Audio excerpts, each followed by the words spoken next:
आपल्या जी मूळ पॉप्युलेशन असते त्या शहराची, त्या शहरातल्या लोकसंख्येबरोबर त्यांचे सांस्कृतिक संबंध येत नाहीत. बरोबर. त्यामुळे ते जी काही भाषा घेऊन ते आलेले स्थलांतरित होऊन, तर हां. तेवढीच भाषा फक्त त्यांना कळते. म्हणजे हं. आता साधारणतः आमच्या शाळेत शिकणारी मुलं सगळी पारधी मुलं आहेत. हं, हं. तर ती पारधी भाषेतच बोलतात. हं, हं. त्यांना तुमच्या मुख्यधारेतली मराठी असेल, हिंदी असेल, इंग्रजी हं. असेल, गुजराती असेल, उर्दू असेल, ज्या माध्यमाच्या आपल्या शाळा असतात, त्या भाषा त्यांना येत नाहीत. बरोबर. आणि मग अशी जी मुलं आहेत, ही अशी मुलं मुख्यधारेतल्या शाळेत जाऊ शकत नाहीत.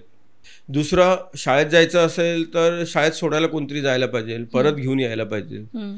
पण पालक तर त्याला तयार होणार नाही, कारण पालकांसाठी तर ही सगळी मुलं दिवसाला ₹200-300 कमावणारं एक प्रकारचं साधन आहे, आहे की नाही?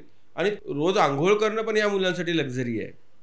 आता अंघोळ न करणारी पोरं अशीच जर जाऊन कुठल्या शाळेत बसली तर इतर मुलं त्यांना ॲक्सेप्ट करणार का? शिक्षक ॲक्सेप्ट करणार का? शाळा त्यांच्याजवळ आणावी लागेल. एक अशी शाळा जी त्यांच्या अंघोळीपासून सुरू होईल, एक अशी शाळा जी त्यांना वेगवेगळ्या सिग्नलवरून ती घेऊन येईल, एक अशी शाळा जी त्यांच्या भाषेपासून सुरू होईल आणि त्यांना अभ्यासक्रमाच्या भाषेपर्यंत घेऊन जाईल. आता हे मुख्यधारेत करणं शक्य नाही आहे, कारण तिथे ऑलरेडी 200-300 मुलं असतील.